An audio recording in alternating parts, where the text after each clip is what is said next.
Bíblia diz que aquele que pede, recebe, o que busca, encontra, o que bate, a porta lhe será aberta. Se você veio aqui para receber uma palavra de Deus, pode ter certeza, Deus falará com você.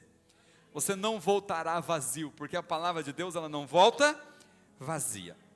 Como hoje é um dia especial, é o Dia das Mães, eu ia ministrar uma outra ministração, tinha outra mensagem para trazer aqui hoje, mas eu vou deixar ela para ministrar no domingo que vem. E hoje eu quero falar de algo que tem a ver não só com as mulheres, com todos nós, mas eu entendo que essa é uma parte que as mulheres são mais atacadas. E eu confesso para você que eu não sei explicar para você por que as mulheres são mais atacadas espiritualmente, mas por percepção pastoral eu vejo isso. Eu vejo que dentro do casamento, quando tem uma opressão espiritual, uma mulher sente mais. Quando tem um ataque espiritual, a mulher sofre mais. Ela acaba absorvendo mais aquela situação. Então quando eu falo de mãe, eu falo de mulher, eu estou falando de alguém que de fato, ela absorve como um para-raio os problemas da família.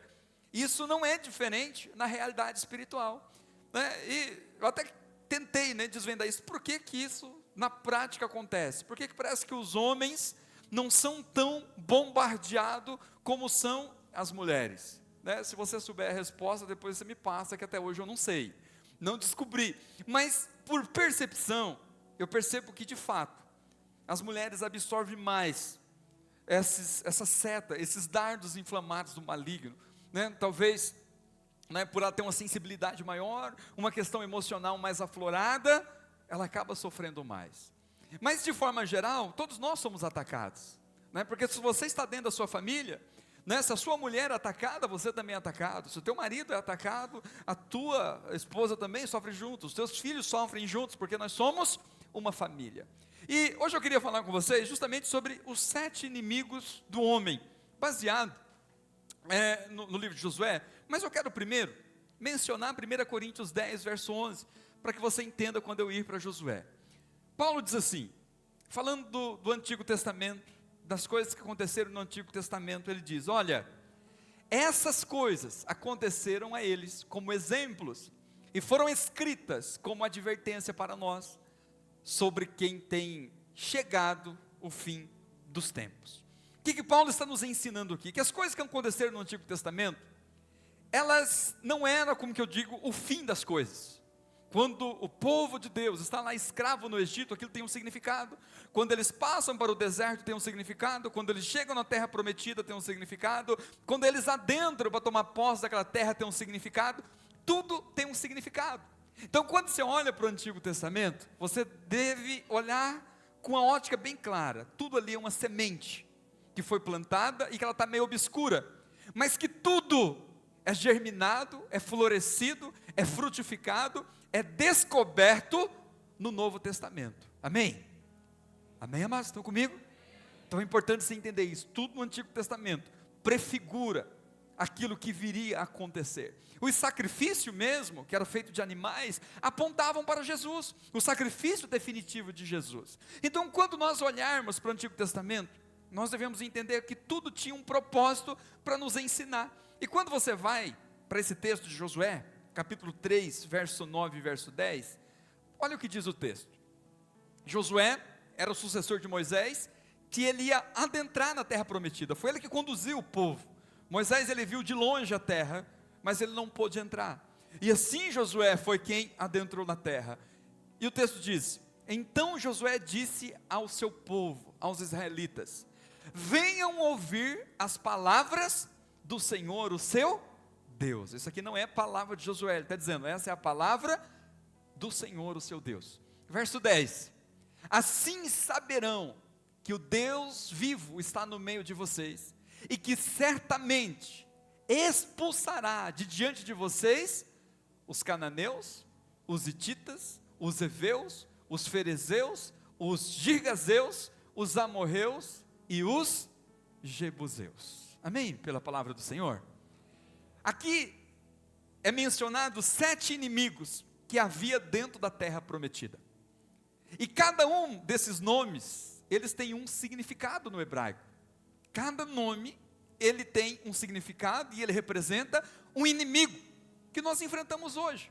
Talvez você não vai ver com esses nomes, os cananeus, os heteus, os heveus, os ferezeus, os girgazeus, os amorreus ou os jebuseus, mas aquele mesmo espírito que agia naquela época, eles continuam agindo hoje, eles continuam nos bombardeando hoje, nos atacando hoje. E quando nós entendemos que todas essas situações que vêm sobre nós são ataques espirituais, são inimigos que se levantam contra nós, nós vamos saber nos defender, amém? Aí você pergunta, pastor, como que a gente sabe? Eu entendo que a melhor forma de você entender, no hebraico isso tinha muito, o brasileiro não faz isso, né? A nossa cultura mais ocidental, a gente escolhe o nome na maioria das vezes porque é bonitinho, né? Assim, um nome legal, eu vou colocar. Mas no hebraico não era assim. O nome ele sempre tinha um significado. Se você colocava o nome do seu filho de José, tem um significado. Se você colocava de Emanuel, ele tem um significado. Se você colocava de Sebastião, ele tem um significado. E aquele nome tinha um significado. Por exemplo, a nossa querida e amada Elisa significa promessa de Deus. Então nós colocamos, não só porque é um nome bonito, achamos interessante, mas porque ele tem um significado, que ela foi prometida por Deus, amém?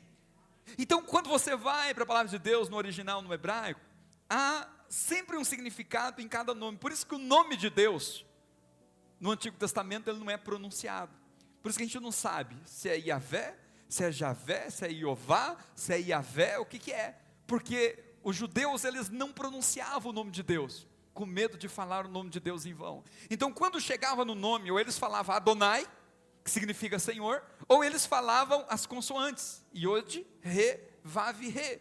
Por isso que a gente não sabe a pronúncia, porque o nome ele tem um significado.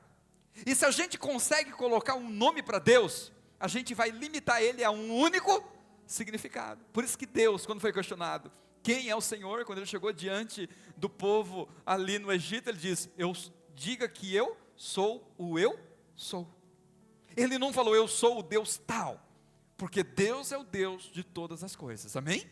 E quando nós colocamos ele, El Shaddai, o Deus Todo-Poderoso, nós estamos limitando a um atributo de Deus, mas Deus não é só isso. Deus é amor, mas Deus também não é só isso, amém?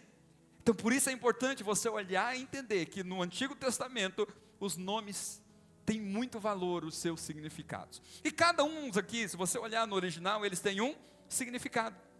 O primeiro que é mencionado aqui são os cananeus, que era talvez ali o maior inimigo, ou o inimigo que tinha uma maior quantidade ali na terra prometida. E o cananeu, se você pegar a tradução literal do que significa cananeu, significa pessoas que fazem troca, pessoas que fazem escambo, que fazem negócios por meio de troca. Era essa a cultura deles, por isso que eles chamavam cananeus, que eles eram pessoas que viviam fazendo negócio. Aí você me pergunta, pastor, o que isso tem a ver com o dia de hoje? Tem alguma coisa errada você fazer negócio? Não, mas para você entender que o nosso maior inimigo, presta atenção nisso, o seu maior inimigo, vai ser você querer se relacionar com Deus, por meio de troca, de forma legalista, né? De forma que você precisa merecer a bênção, você acha que você precisa produzir, merecer, para receber a bênção. Então o seu primeiro inimigo, vai ser o legalismo. Já percebeu que a gente está sempre querendo trocar com Deus? Não, eu vou orar, eu vou jejuar para que Deus me dá. Não, a gente tem que jejuar, a gente tem que orar, mas não é simplesmente por isso que Deus vai nos dar. Nós não merecemos a bênção de Deus, nós fazemos isso porque nós queremos ter comunhão com Deus, nós queremos entender a vontade de Deus, mas Deus nos dá gratuitamente porque nós pedimos, amém? Porque nós somos filhos, nós estamos em Jesus, e nós estamos debaixo de todas as bênçãos do Senhor Jesus, mas o seu maior inimigo, vai ser você se relacionar com Deus, por meio dessa moeda de troca, por meio desse escambo, por meio dessa negociata, sabe? Eu quero de alguma forma aqui, fazer um sacrifício para receber algo de Deus. E a maioria das pessoas, irmãos, já perceberam que elas se relacionam com Deus assim? Quanto tempo você não se relacionou com Deus assim? Eu preciso fazer um sacrifício para que Deus me abençoe, eu preciso entregar alguma coisa para Deus, para que Deus me abençoe. Mas no Evangelho, na graça não é assim. Jesus disse que Ele não veio para ser servido, mas para servir e dar a sua vida em resgate por muitos. Não fomos nós que tomamos a iniciativa de ir até Deus, foi Ele que tomou a iniciativa e veio até nós. Não foi nós que procuramos a bênção de Deus, foi Deus nos amando, olhando para nós, que derramou sobre nós a sua maior bênção, que foi o seu Filho. Então, nós nunca podemos nos achegar diante de Deus, achando que a gente tem alguma coisa para oferecer para Deus. Deus é tão rico, que Ele não precisa de nada nosso. E nós somos tão pobres, que nós não temos nada para oferecer que interessa para Deus. Tudo que nós temos é que nós fomos, de fato, amados pelo Senhor. É isso que nós temos, é isso que nós somos. Então, toda tentativa fora disso, de se relacionar com Deus, nós caímos debaixo de maldição. Fazer negócio com pessoas, ótimo, é legal, é excelente, mas quando nós lidamos com Deus assim, nós estamos entrando debaixo de maldição. Gálatas capítulo 3, verso 10, diz algo muito forte e pesado acerca disso. Ele diz, olha, já os que se apoiam na prática da lei estão debaixo de... É muito forte isso. Então, ele não está nem falando aqui, olha, quem pratica o pecado está debaixo de maldição. Quem sabe que o pecado tem consequência. Ele está falando, quem vive debaixo da lei, ou vive pela lei, está debaixo de maldição. Então, todas as bênçãos de Deus cessada, toda a culpa do pecado sobre você, sobre nós, quando nós vivemos pela prática da lei. Pois está escrito, maldito todo aquele que não persiste em praticar todas as coisas escritas no livro da lei. Então, como que nós nos achegamos a Deus? Por meio de Jesus. Não é pelas nossas obras, não é por aquilo que nós fazemos. Nós não temos nada para oferecer de bom a Deus. A nossa justiça sempre vai ser trapo de imundícia. Então, como que nós somos abençoados? Quando nós cremos em Jesus, recebemos Jesus e de Cristo nós nos tornamos revestidos. Por isso que Cristo morreu na cruz, porque somente um homem justo, puro, sem pecado, poderia oferecer algo para Deus. Amém? Por isso tudo que Deus nos dá é porque nós pedimos. Não é isso que diz lá em Mateus 7,8? Mateus 7,8, Jesus diz que todo o que pede, não é o que pratica a lei, não é o que vive pelas suas obras, não que a lei é ruim, ele diz que a lei é boa, mas ele diz, maldito aquele que não persiste na lei. Então, se ninguém persiste e eu vivo por ela, eu estou debaixo de maldição. Mas ele diz, todo o que pede recebe, o que busca encontra, e aquele que bate, a porta lhe será aberta. Sabe por que você é abençoado? E como que você é abençoado? Quando você aprende a pedir. Deus tem de sobra para você, Deus tem abundância para você. Você não tem nada para oferecer, para pedir algo de volta para Deus. Ele tem tudo e Ele tem prazer em te abençoar. É como a Elisa, tadinha da Elisa, a outra Elisa também. O que Ele tem para nos oferecer? Mas o que ela pedir, nós não damos com todo amor, com todo carinho. Não é assim com o Bernardo também? É assim com a Heloísa. O que elas pedirem, o que eles pedirem, os pais vão dar com amor. Mas o que eles têm para oferecer? Nada, só nos dá choro, serviço e trabalho. E noite de sono perdida, não é verdade? Mas você faz tudo com amor e com alegria para os seus filhos. Então entenda que da mesma forma é o nosso relacionamento com Deus, irmãos. Nós somos abençoados não é porque nós devolvemos, entregamos alguma coisa para Deus. Tudo Deus nos dá. O que nós fazemos e devolvemos é porque Deus já nos deu. Amém?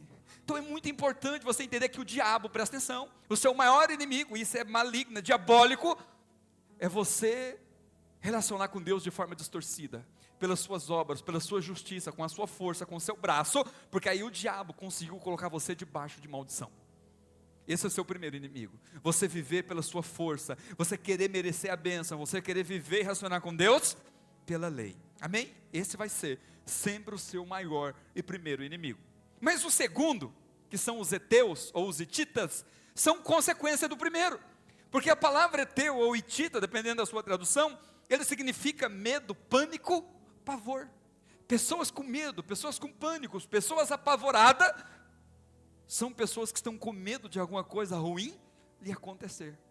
Porque ela pensa, eu falhei, eu pequei, eu errei, eu não cumpri a minha parte, e agora, meu Deus do céu, o que vai acontecer comigo?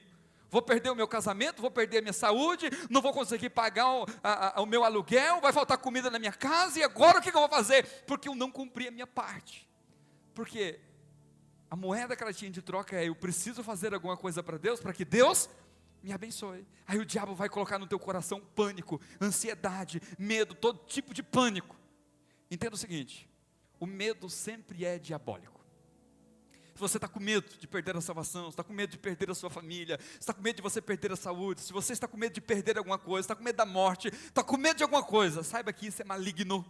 Deus nunca coloca medo no teu coração. O medo sempre é um método de domínio do diabo, e eu tenho falado muito sobre isso, com base lá em Hebreus 2, verso 14 e verso 15, onde o autor de Hebreus ele diz: portanto, visto que os filhos, falando de nós, são pessoas de carne e sangue, amém? Somos susceptíveis a essas questões. Ele também, falando de Jesus, participou dessa condição humana, para que por sua morte, derrotasse aquele que tem o poder da morte, isso é, o diabo, e libertasse aqueles que durante toda a vida estiveram escravizados pelo medo da morte. Então o medo é um instrumento que o diabo usa naturalmente para nos oprimir, para nos escravizar. E você precisa entender que o medo vem do diabo. Talvez você está aqui, você está com medo de algo, você não sabe porquê, mas você tem aquela sensação, sabe, de que alguma coisa vai dar errado, a sensação de que algo ruim vai acontecer, você não consegue descansar, amém, irmãos? Você foi chamado para descansar no amor e no cuidado de Deus, mas você não consegue dormir, você vive em pânico, você vive apavorado, você está sempre com aquela sensação que algo ruim pode acontecer, você não consegue descansar. A Bíblia diz que esse é um espírito maligno, é um ataque maligno que vem sobre a sua vida, para você não desfrutar daquilo que Deus tem para você. É o espírito hitita ou eteu, que está te atormentando, te deixando com medo, apavorado, e você não consegue ter alegria. 1 João 4,18, diz que no amor não há medo. Pelo contrário, o perfeito amor expulsa o medo, porque o medo supõe castigo. Mas o verdadeiro amor é Cristo dando a sua vida em nosso lugar, amém? Aquele que tem medo não está aperfeiçoado no amor. Então, se você sabe que você é abençoado, agraciado, porque você é amado por Deus, não porque você mereceu alguma coisa de Deus, você não vai ter medo. Você vai cometer os seus delitos, vai pecar, vai falhar, mas vai se arrepender imediatamente e vai descansar. Você sabe, não, eu estou perdoado, eu continuo sendo amado, eu continuo sendo abençoado por Deus, e o inimigo não vai tocar na minha vida. Então medo, pânico, qualquer sensação de algo ruim acontecer, você precisa enfrentar, combater, porque ele não provém do Senhor. Isaías capítulo 40, verso 11, falando de Deus como pastor, essa é a figura de Deus no Antigo Testamento, que ele trata como um pastor. Ele diz: como pastor, ele cuida de seu rebanho, com o braço ajunta os cordeiros e os carrega no colo, conduz com cuidado as ovelhas que amamentam suas crias. Sabe o que ele está falando aqui? De pessoas que vão ter as suas limitações, né? Uma ovelha que está amamentando, ela precisa andar na toada da sua cria, e Deus tem esse cuidado de entender as suas limitações, de entender as suas fraquezas, e mesmo assim te conduzir, te carregar, te abençoar, te fortalecer e andar com você. Esse é o Deus que nós servimos. Então você não pode em nenhum momento ser tomado pelo medo. Esse é seu sempre segundo maior inimigo. Você vai ser sempre tomado pelo pânico, tomado pelo medo, tomado pelo desespero, e Deus não está nisso, amém? O terceiro inimigo são os heveus, que significa invasor, usurpador. O Espírito Santo, ele nunca vai chegar e vai te possuir. Eu sempre falo isso para os irmãos. Sabe qual que é a diferença do Espírito Santo para os espíritos malignos? Muito simples. O espírito maligno, ele te procura uma brecha, uma legalidade, e ele tenta te invadir, ele de todo jeito ele tenta arrombar a porta para entrar. O Espírito Santo não. O Espírito Santo, ele é gentil, você precisa crer, receber Jesus, aí sim, ele vem e faz morada em você. E ele não vai controlar a tua vida, entende, irmãos? Ele não vai controlar a sua vida, ele vai te dar luz, ele vai te dar direção, vai apontar, é por aqui, é por lá, mas em nenhum momento ele vai tomar a tua consciência. Ele vai colocar no teu coração paz, ele vai colocar no teu coração vontade de fazer algo, mas sempre quem tem o controle das coisas é você, amém? Mas o espírito maligno não, ele é invasor. Como que você percebe que você está sob ataque desse usurpador e desse invasor? O texto diz em Efésios 6,11, o seguinte: vistam toda a armadura de Deus, para poder ficar firme contra as ciladas do diabo. Verso 12, pois a nossa luta não é contra seres humanos, contra pessoas, mas contra os poderes e autoridades, contra os dominadores deste mundo das trevas, contra as forças espirituais do mal nas regiões celestiais. Verso 13. Por isso, vistam toda a armadura de Deus, para que possa resistir no dia mau e permanecer inabaláveis depois de terem feito tudo. Sabe como que o inimigo invade a nossa vida? Às vezes ele não consegue dominar você, ele não consegue atacar você, mas ele entra na sua família, ele começa a colocar uma separação entre o marido e a esposa, um distanciamento. Aí vocês não conseguem mais falar a mesma língua, você começa a brigar e ter um desentendimento com seus filhos, e começa aquela separação. Aí os seus filhos começam a ser influenciados por outras pessoas lá fora, e você percebe que você está perdendo o seu filho, você percebe que você está perdendo a sua filha, você está perdendo a sua esposa, porque entrou um espírito invasor ali, e usou pessoas, entende? Para distanciar e para separar. Ele é invasor, ele invade. Mas você nunca pode olhar para essas pessoas como os seus inimigos. Paulo deixa bem claro, a nossa luta não é contra carne e sangue. São os espíritos maus que entram e começam a separar, começam a dividir, começam a invadir, conquistar espaço. E muitas vezes isso não é perceptível, porque ele diz que ele veio senão para roubar, matar e destruir. Então ele é furtivo, muitas vezes ele entra e a gente não percebe. Então entenda o seguinte, o diabo não vai pedir licença para você.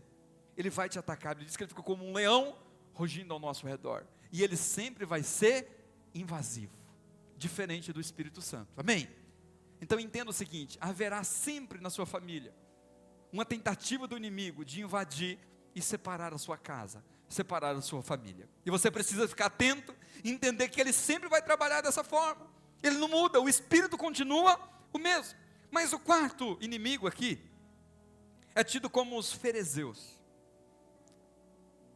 que significa aldeia sem muros. Eu tenho certeza que antes de você dormir, você tranca a porta da sua casa, amém?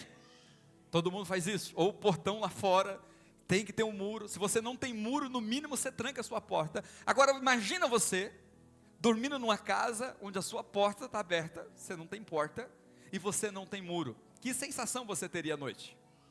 Seria uma sensação de tranquilidade, ou uma situação de apavoro? Em qualquer momento alguém poderia estar entrando ali, amém?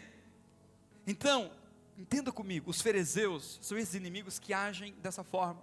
Eles vão plantar na sua mente, no seu coração, aquela insegurança, aquela vulnerabilidade, aquele sentimento de abandono, que naturalmente pode te levar à depressão, porque você vai se sentir abandonado, você vai se sentir rejeitado, você vai se sentir inseguro, você vai se sentir vulnerável, porque não tem muro, não tem proteção, você está sempre com aquela sensação de que você está desprotegido. Isso ele planta onde? Na nossa mente. Onde que ele planta isso? Nos nossos sentimentos, nos nossos pensamentos. E você precisa entender que o tempo todo, presta atenção nisso, o tempo todo, Deus está guardando você. O tempo todo, Deus está cuidando de você. Mesmo quando você erra, mesmo quando você falha, Deus não abandona você. É importante você entender isso. Quando o teu filho vacila com você, desobedece você, faz algo ruim, você deixa de cuidar dele? Você deixa de amá-lo? Você deixa de fazer para ele o que ele precisa? Sim ou não? Não, mas você vai disciplinar, você vai corrigir, amém? Você vai falar, você não pode fazer dessa forma, mas você não deixa de cuidar. Se vira um cachorro, vira um pitbull lá dele, você enfrenta na hora, não é assim? Você não daria vida por ele, você não daria vida por ela? Então entenda o seguinte, mesmo que você fale, Deus não te abandona, por mais que Ele te discipline, por mais que Ele te corrija, por mais que Ele diga, olha, não quero que você faça isso, Ele nunca te abandona. Sentimento de abandono, de estar vulnerável, de estar sozinho, é o inimigo plantando no teu coração para você se afastar de Deus. Mas quando você tiver esse sentimento, você tem que entender que é o inimigo querendo te distanciar ainda mais do Senhor. Sabe o que Paulo diz lá em Romanos? Ele diz assim no capítulo 8, verso 31. Que diremos, pois, diante dessas coisas? Se Deus é por nós, quem será? Então diga assim, Deus é por mim, não contra mim. Ele não está colocando uma condição aqui, olha, se você fazer isso, Deus está com você. Se você fazer aquele outro, Deus te desampara e você está sozinho. Ele diz, não, Deus sempre é por você. Deus sempre é por mim, Deus sempre é por nós. Então Deus está sempre nos defendendo, nos guardando como um pai protege o seu filhinho recém-nascido. Verso 32.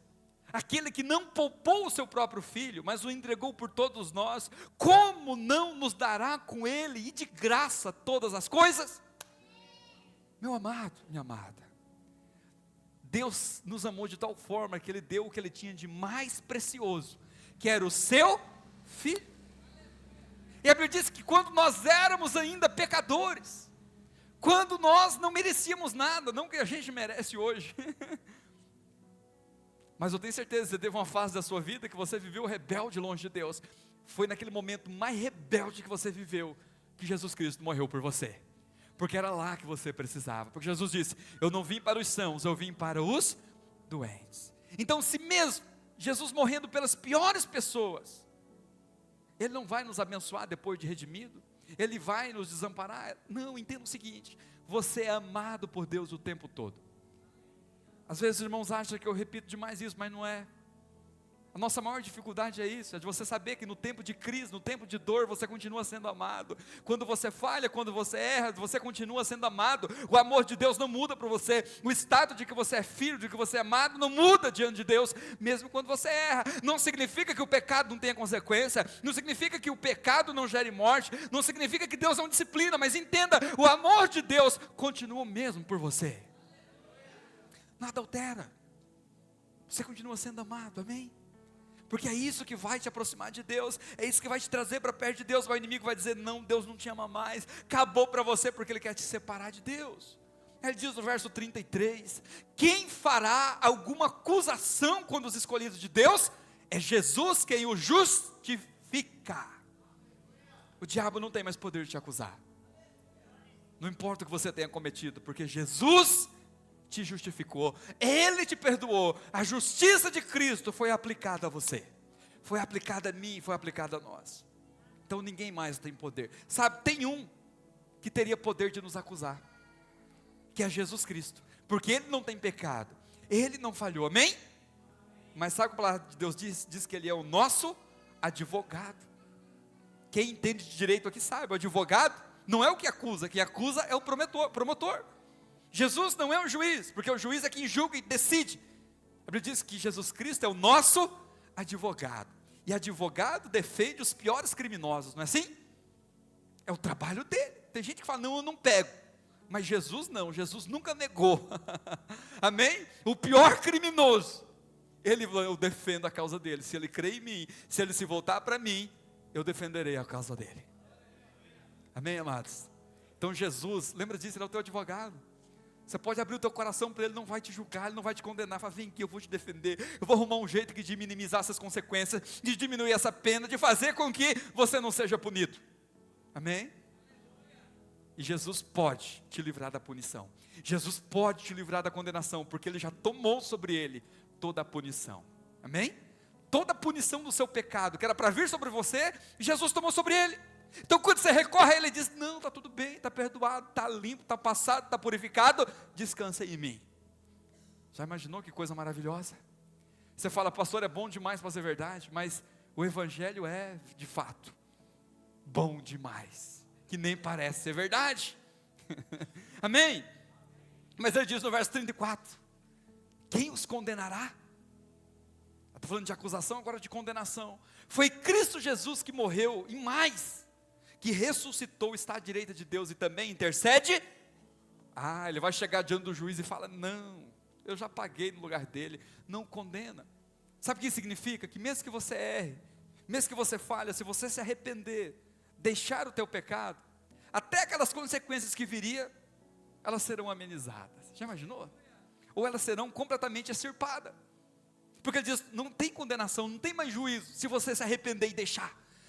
Pastor, olha, eu cometi muitos pecados, você arrependeu e deixou, e imediatamente, todas essas condenações, todo esse juízo que estava sobre você, ele pode ser imediatamente cessado, porque você tem um advogado diante do juiz, do Pai, daquele que decide todas as coisas, e Ele diz, está perdoado, não puna, porque eu já sofri a punição no lugar dele. Você crê nesse Deus gracioso, irmãos, amém? Porque o inimigo vai dizer, agora você está ferrado, você pecou, meu filho, a consequência vem, porque aquilo como plantar, certamente colherá. Mas entenda o seguinte, nós não colhemos os frutos que plantamos, colhemos o que Jesus plantou. Então se você recorrer a Ele, abandonar o pecado, você não vai colher nem os frutos do pecado que você semeou. Você vai colher os frutos de justiça de Cristo Jesus que foi aplicado a você. Parece loucura? A Bíblia fala que a mensagem da cruz é loucura para os que se perdem, mas para nós é poder de Deus para a salvação de todo aquele que nele crê. Você precisa crer nessa verdade. Que o inimigo está querendo te separar de Deus, de mostrar que as coisas não tem jeito para você, que as coisas vão terminar mal para você, mas não é verdade. Se você voltar para Jesus, tudo imediatamente está cessado. Ele diz no verso 35, para a gente concluir, o versículo seguinte: quem nos separará do amor de Cristo? Será tribulação, ou angústia, ou perseguição, ou fome, ou nudez, ou perigo, ou espada? Ele está fazendo um questionamento: será que quando eu passo por essas privações é sinal de que Deus não me ama mais? Porque quando está tudo bem é fácil dizer eu sou amado de Deus, mas imagina, tribulação, angústia, perseguição, fome, nudez, perigo, espada. Imagina você passando por tudo isso, aí você fala: será que Deus me ama? Paulo está dizendo: será que isso é sinal que eu fui separado do amor de Deus, Deus não me ama mais? Não, muito pelo contrário. Ele diz no verso 36, como está escrito: por amor de ti, enfrentamos a morte todos os dias, somos considerados como ovelhas destinadas ao matadouro. Paulo está dizendo: a sua vida, você vai enfrentar muitos inimigos, muitas batalhas que você fala: agora eu vou morrer, agora eu vou perecer, agora acabou a minha vida. Mas sabe o que ele diz no verso 37? Mas em todas essas coisas, somos mais que vencedores, por meio daquele que nos... Não é que você não vai passar por essas tribulações, não é que você não vai ter crise financeira, não é que você não vai ter enfermidade, não é que você não vai ter crise conjugal, entenda isso, meu amado. Jesus disse que essas coisas acontecem, e não é que Deus te abandonou, não é que Deus não te ama, é que isso faz parte da sua vida, da circunstância dessa vida terrena, mas uma promessa: você é mais do que vencedor. Entenda o seguinte: você não se torna vencedor, você já é, você só precisa se apropriar, você só precisa dizer: eu creio por meio de Jesus e recebo, e eu vou passar por tudo isso. Todo sofrimento, toda tribulação na vida daquele que serve a Deus é temporária, vem e passa. A angústia, a tribulação, a escassez, a dificuldade vem, mas ela passa, porque você é vencedor. Não por você, porque você não vai cair na ilusão do cananeu que vive pela lei. Você confia que é pela graça do Senhor Jesus Cristo. É Ele que venceu por você, é Ele que venceu por nós. Amém? Mas o quinto inimigo é o girgazeu, que significa aquele que chafuda na lama. Você já teve essa experiência de um porco lameando? Quem já teve essa experiência? De ver um porco rolar na lama? Todo mundo já teve essa experiência? De ver um porco, ele se delicia na lama, ele tem prazer naquele negócio fedido, nojento, de barro com água, de terra com água, e ele tem prazer naquele ali. E esse quinto inimigo são justamente o girgazeu, que quer dizer os nossos desejos pecaminosos, as obras da carne, os pensamentos malignos, aquilo que instiga a carne. Deixa eu falar uma coisa para você. Aí você fala: pastor, é obra da carne. É obra da carne. Mas o diabo vai colocar diante de você lama, pecados, situações para você cair nele. Mas quem é filho de Deus não tem prazer no pecado, amém? A criança, quando ela é novinha, eu falo que eu tenho aprendido, eu cito muito a Elisa aqui, que eu tenho aprendido muito com ela. A minha melhor professora de seminário, depois que eu saí do seminário, foi a Elisa. E quando a criança é novinha, ela coloca a mão dentro do vaso. Esses dias ela fez isso, a hora que eu vi ela pegando a água do vaso, tipo, ela lavar a mão dela. Ela pega a mamadeira dela e joga dentro do vaso. Eu falo: meu Deus do céu, o que está acontecendo, minha filha? Não faz isso. Só que aí vai crescendo, eu já estou vendo alguma coisa. Antes ela tinha prazer em sujar, agora suja alguma coisinha, já fala: já vai correndo para eu limpar. Você sabe por quê? Porque quando a gente vai crescendo, o filho, ele já não tem mais prazer na sujeira, ele tem prazer em ficar limpo, purificado, como filho diante de Deus. Amém? Isso tem a ver com maturidade, com crescimento. Então a pessoa, quando ela está no começo, ela vai ter muita dificuldade, mas o inimigo vai estar sempre querendo te levar para a sujeira. Mas quem é filho, ele pode até se sujar, pode até pecar, mas ele não tem mais prazer no pecado. Ele peca, a consciência pesa, aquele tormento. Eu sempre falo isso. Sabe qual que é a punição que Deus dá para quem peca? Ele não vai chegar e vai lá te condenar: agora você está no inferno. Lembra da mulher adúltera? A Bíblia diz que havia alguns homens que queriam apedrejar aquela mulher, e chegou diante de Jesus: olha, a lei diz que tem que apedrejar, o que o Senhor diz que tem que fazer? A Bíblia diz que Jesus olhou Ele disse assim: quem não tem pecado, que atire a primeira pedra. A Bíblia diz que foi saindo dos mais velhos para os mais novos, de um por um, porque talvez os mais velhos tinham mais pecados, os mais novos talvez tinham menos, ficou por último, eu não estava entendendo o negócio, mas ele disse que saiu dos mais velhos para os mais novos, e só ficou Jesus e aquela mulher. E Jesus disse para aquela mulher: cadê os que te condenam, te acusam? Cadê os que te condenam? Ah, Senhor, foram todos. Sabe o que Jesus disse? Ele diz: eu também não te condeno, vá e não peques mais. Sabe o que isso significa? Quando nós pecamos, quando nós falhamos, em nenhum momento Deus ele vai nos condenar, mas Ele vai simplesmente nos dizer: essa não é a sua identidade. Então Ele vai nos limpar, Ele vai nos purificar e vai dizer: olha, eu te quero como filho. Então uma pessoa nascida de novo, ele nunca mais tem prazer no pecado. A hora que ele peca, imediatamente ele quer se limpar, ele quer se lavar, ele quer voltar, porque ele é filho. Amém? Então o pecado na vida daquele que nasceu de novo, ele vai ser um acidente, você não vai ter mais prazer naquilo. Não é que você não vai falhar, não é que você não vai errar, mas a hora que você falhar, imediatamente você vai se lavar, vai se voltar para Jesus, e vai reconhecer que não é o que Deus tem para você. Então deixa eu te falar, o inimigo ele planta desejos pecaminosos, ele planta pensamentos pecaminosos, ele planta no nosso coração, talvez, uma forma de você ser atraído pelo pecado. Isso não é só a sua carne. O texto diz que esses gigazeus são espíritos que agem especificamente de colocar diante de você esses pensamentos, de você ser atraído por aquilo que é mundano, por aquilo que é pecaminoso. E a sua carne já tem uma tendência natural, a nossa velha natureza já tem uma tendência natural. Gálatas capítulo 5, verso 19, vai falar um pouquinho de quais são as formas de pecado que esses inimigos agem para que a gente caia. Ele vai dizer: imoralidade sexual, todo tipo de distorção sexual.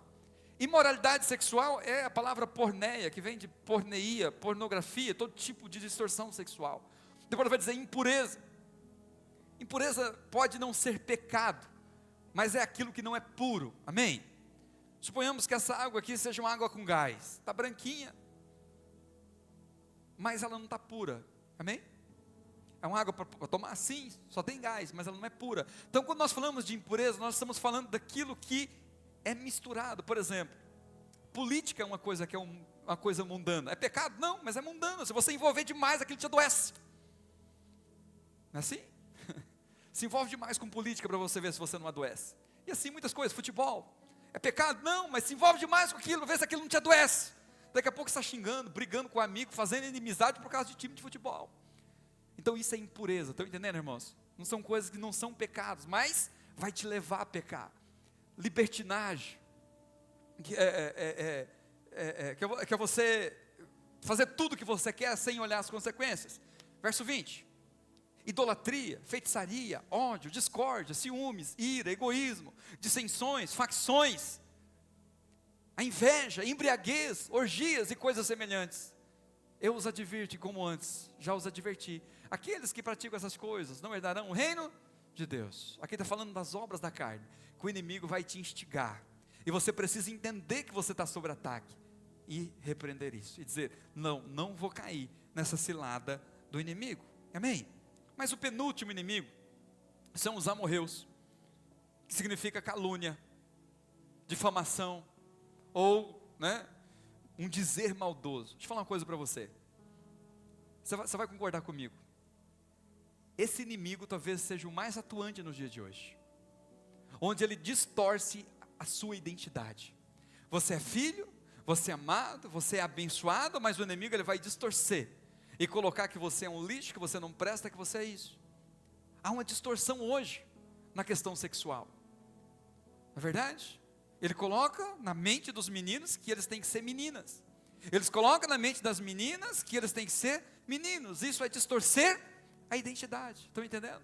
Ou talvez, eu estou citando aqui de uma forma mais genérica, mas de forma bem específica. Talvez você tenha um sonho, você tem um projeto, você fala: é isso que eu quero para a minha vida, é isso que Deus tem para mim. Mas Ele vai usar pessoas à sua volta para dizer o seguinte: não, você nunca vai conseguir isso. São pessoas que vão estar sempre distorcendo a sua identidade. Mas você precisa crer, presta atenção nisso. Você é aquilo que a palavra de Deus diz que você é, não que as pessoas dizem. João 17:17 diz o seguinte: santifica-os na verdade, e a tua palavra é a verdade. É interessante que ele não está dizendo a palavra é verdadeira, ele está dizendo a palavra é quem determina a verdade, amém? Então entenda o seguinte: você é o que a palavra de Deus diz que você é, não o que você pensa, não o que você acha, não o que as pessoas lá de fora dizem, é o que a palavra de Deus diz a seu respeito, aquilo que ela diz é verdadeira. Então quem você é em Cristo Jesus? Nós falamos aqui que é pela graça que você é amado, você é perdoado, justificado, você é filho, você é redimido, só tem bênção sobre a sua vida, amém? Você não é amaldiçoado, você não foi uma pessoa chamada para dar errado na vida, você não é um fracassado. Essa é a voz do diabo, é a voz dos amorreus dizendo para você: não tem jeito para você, acabou para você, você nunca vai ser ninguém na vida, você está fadado a ser isso que você é até o dia da sua morte, amém? Mas eu quero concluir falando sobre os jebuseus. Jebuseus significa pisadores orgulhosos, que tem a ver com orgulho. Por isso que é chamado, de os 7 pecados capitais, mas não tem nada a ver com isso aqui. São 7 também, porque quer dizer algo inteiro, completo. Olha o que diz 2 Samuel 5, verso 6 e verso 7, para você ver como que esses espíritos agem. Falando de Davi aqui. O rei e seus soldados marcharam para Jerusalém. Naquele tempo Jerusalém ainda não estava tomada, para atacar os jebuseus, que habitavam dentro de Jerusalém, a capital de Israel, que viviam lá. E os jebuseus disseram a Davi: você não entrará aqui, até os cegos e os aleijados podem se defender de você. Eles achavam que Davi não conseguiria entrar. O que Davi fez? Verso 7, mas Davi conquistou a fortaleza de Sião, que veio a ser a cidade de Davi. Sabe o que o inimigo vai dizer para você? Quem é você? Você acha que você vai conseguir me vencer? Você acha que você vai conseguir romper? Irmãos, toda pessoa possessa que eu lido, que ele manifesta um demônio, todos, eles acham desse jeitinho: quem é você para vir aqui me tirar daqui? Eu falei: não interessa quem eu sou, interessa quem habita em mim, Jesus Cristo. Você vai sair em nome de Jesus. Que nem Davi fez. Davi nem perdeu tempo com eles, simplesmente foi lá e invadiu. Mas sabe o que eles disseram? Quem é Davi? Até os cegos, os aleijados conseguem se defender de Davi. Entenda o seguinte: o inimigo vai olhar para você com desprezo. Não aceite o desprezo de Satanás. Não aceite o desprezo que o inimigo tem colocado diante de você. Você é o que você é pela graça de Deus. Paulo disse: eu sou o menor de todos os apóstolos, sou nem digno de ser chamado apóstolo, porque persegui a igreja de Deus, mas pela graça de Deus sou o que sou e fiz mais do que todos os outros. Amém? Você vai confiar na graça, mas você não vai permitir que em nenhum momento o inimigo tripudie sobre você. Há uma promessa em Deuteronômio 28:10, que você precisa crer nessa verdade. O texto diz assim: então todos os povos da terra verão que vocês pertencem ao Senhor e terão medo de vocês. O diabo tem que ter medo de você, você não tem que ter medo dele. Tem pessoas que têm medo do diabo, tem que ser o oposto. A promessa é que o diabo vai ter medo de você. Irmãos, eu falo isso é fato. Quantas experiências eu já tive de entrar numa casa e ali tem uma pessoa possuída de espírito maligno, e aquele demônio começa a tremer de medo só de eu chegar ali presente naquele ambiente. Porque eu sou uma pessoa melhor? Não, porque o Espírito de Deus habita em mim, amém? E quando você entender isso, que o inimigo tem que ter medo de você, vai começar a acontecer o mesmo com você. Você vai chegar nos ambientes, você vai perceber, se tiver alguém oprimido ali, aquilo vai ficar incomodado, aquela pessoa vai ficar com medo, apavorada, ou te odiando de alguma forma, porque há uma promessa: eles terão medo de você. Você não tem que temer esses demônios, você não tem que temer esses espíritos, eles terão medo de você. Mas como que você enfrenta? Pelas suas obras? Não. Josué capítulo 3, verso 11, para a gente continuar, aqueles 2 primeiros versículos que nós lemos, ele diz: vejam, a arca da aliança do soberano de toda a terra atravessará o Jordão à frente de vocês. A arca representa Jesus. Jesus precisa ir à frente. Você tem que colocar Jesus à frente das suas batalhas. Você não consegue vencer nenhum poder do mal com a sua força, amém? A arca tem que ir na frente, Jesus tem que ir na frente. É pelo nome de Jesus que nós expulsamos os demônios, é pelo nome de Jesus que nós vencemos, é pelo nome de Jesus que nós nos mantemos de pé. Agora, para concluir, eu quero que você se coloque de pé. Eu quero ler esse último versículo, que é o verso 13.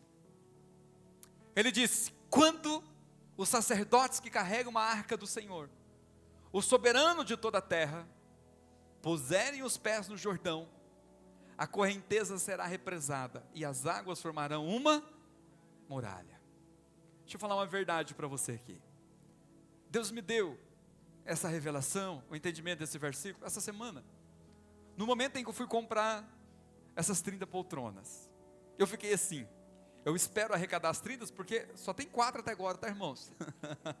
Falta 26 para a gente fechar as 30, e eu falei, eu espero chegar às 30, ou eu já compro, e Deus vai nos dar essa 30 poltrona. Aí eu fui para esse texto, e Deus me deu uma revelação muito fantástica nesse texto. Entenda o seguinte: se você quer viver pela fé, Deus não vai dar tudo na tua mão de uma vez. O Jordão não abriu quando disse, eu vou abrir o Jordão para vocês. Não abriu quando eles pegaram a arca e disseram, vamos atravessar o Jordão. O texto diz que o rio só abriu no momento em que eles puseram o pé dentro da água. Sabe quando que as coisas vão acontecer? A hora que você der um passo de fé, baseado naquilo que Deus já revelou e já falou com você. A hora que você ir adiante, vai, eu creio, eu comprei as poltronas, agora o Senhor vai prover, eu dei o passo de fé.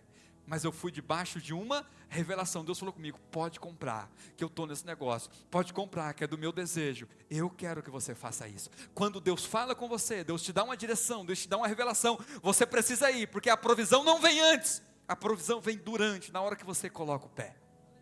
Lembra da mulher que estava sem azeite, estava para morrer de fome? O profeta Eliseu disse, o que você tem na sua casa? Ele disse, não tem nada. Ela disse, mas você não tem nada? Eu só tenho um botija com um pouquinho de azeite. Ele falou, basta, vai nos vizinhos e pega um monte de vasilha. E encheu um monte de vasilha. Sabe que hora que o óleo foi multiplicado? Não foi na hora que ele disse, vai lá e pega as vasilhas. Foi na hora que ele começou a despejar o óleo. Sabe que hora que o vinho foi multiplicado? E ele se transformou, aliás, foi transformado água em vinho. Não foi no momento em que reuniu a água, foi no momento em que ele falou, agora encha de água. E naquele momento que eles tomaram aquela iniciativa de encher aqueles tambores, imediatamente aquela água se transformou em vinho. Então deixa eu falar uma coisa para você. Talvez você está esperando Deus dar tudo nas suas mãos. Deus não vai fazer isso.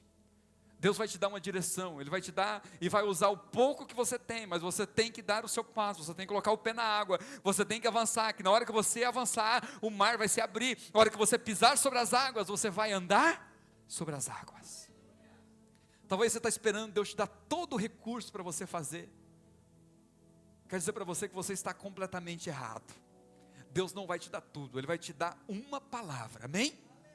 Ele vai falar com você, pisa, ande, vá, e a hora que você for, o milagre vai acontecer na sua vida.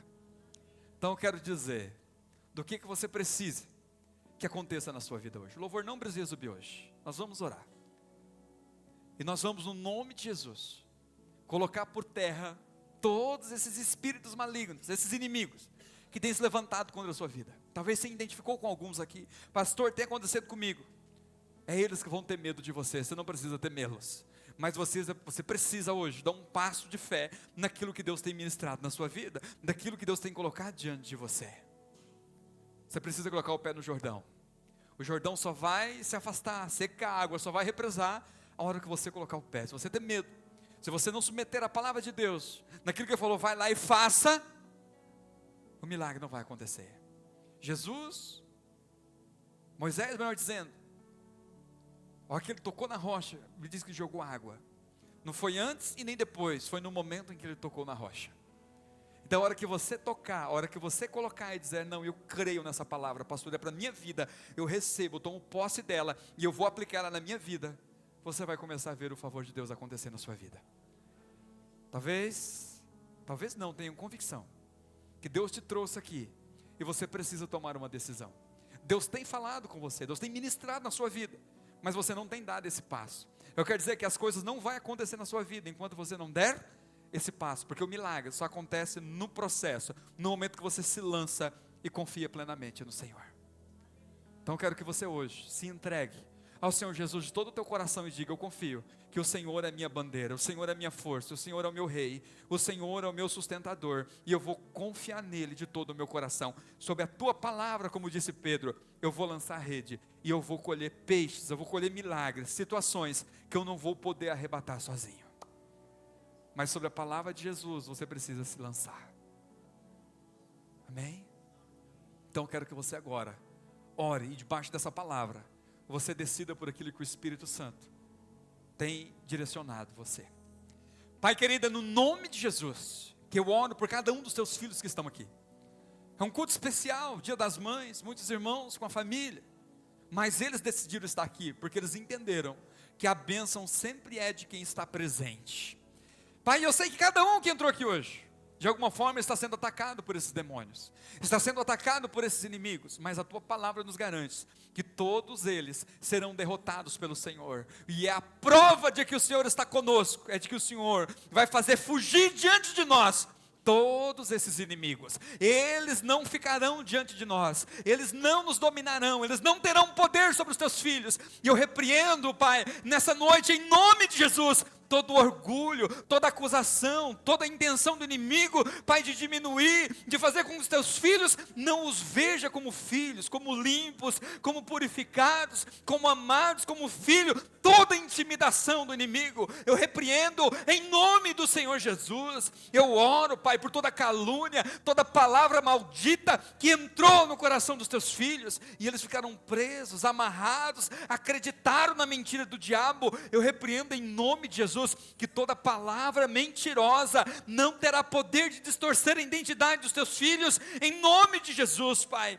Todo desejo pecaminoso que o inimigo tem colocado, seduções diante dos teus filhos, e eles têm caído, em nome de Jesus, eles não cairão mais, eles serão limpos, purificados e resgatados desse Senhor lamaçal, e vão estar com as roupas do Senhor, limpas, purificadas, vestidas as vestiduras de Cristo, em nome de Jesus. Toda insegurança, toda vulnerabilidade, toda sensação de abandono, de desproteção, nós repreendemos também, em nome do Senhor Jesus. É o Senhor que nos guarda, e o Senhor prometeu que estaria todos os dias conosco, até a consumação dos séculos, que não nos deixaria e não nos abandonaria. E eu quero que o Senhor visite os teus filhos hoje, e aqueles que estão com medo, Pai, inseguro, apavorado, descansa no teu amor, descansa no teu cuidado, meu Deus, em nome de Jesus. Eu quero que o Senhor, de uma forma especial, repreenda todo o invasor, todo o usurpador, Pai, que entrou dentro desse lar, que usurpou o casamento, usurpou a comunhão com os filhos, usurpou o financeiro, usurpou a saúde. Nós repreendemos em nome do Senhor Jesus. E eu quero, Pai, que todo medo, todo pânico, todo pavor, toda sensação de que algo ruim vai acontecer, seja cessado agora também em nome de Jesus. E eu quero que o teu Espírito Santo traga uma revelação especial sobre aqueles que têm vivido debaixo da lei, Pai, tem relacionado com o Senhor, Pai, fazendo trocas. Espírito de Deus, eu quero que o Senhor visite esta vida, e ele entenda que é pela graça, é porque ele é amado, é porque ele é filho, é porque o Senhor é bom, não porque ele é bom, é porque o Senhor o ama, não porque ele merece que o Senhor abençoa. Pai, é porque nós pedimos, e o Senhor, como Pai, não nega nada aos seus filhos. E eu quero que no nome de Jesus, Pai, os teus filhos a partir de hoje dêem um passo de fé naquilo que o Senhor tem falado com eles. Eles vão pisar e o mar vai se abrir, Pai, eles vão viver, eles vão colocar em prática o que o Senhor tem pedido, e os céus vão se abrir sobre a vida deles. Eles vão decidir pela tua palavra hoje, Pai, e vão viver algo extraordinário na vida deles. Diga assim: eu decido pelo Senhor, eu decido pela sua palavra, eu decido pelo cuidado de Deus, eu decido viver pela graça, eu decido viver pela fé, eu decido ouvir a voz de Deus e dar o passo que eu preciso dar, porque quando eu avançar, os céus abrirão sobre a minha vida, e eu recebo Jesus Cristo como meu advogado, meu Senhor, meu pastor, meu Deus, meu Pai. Aleluia. Vamos aplaudir Jesus nessa noite. Bem forte, é para Ele. Você está perdoado. Nenhum desses inimigos tem poder sobre a tua vida mais. Nenhum, absolutamente nenhum. Aleluia. Pode tomar o teu assento, glorificando a Deus porque Ele é bom.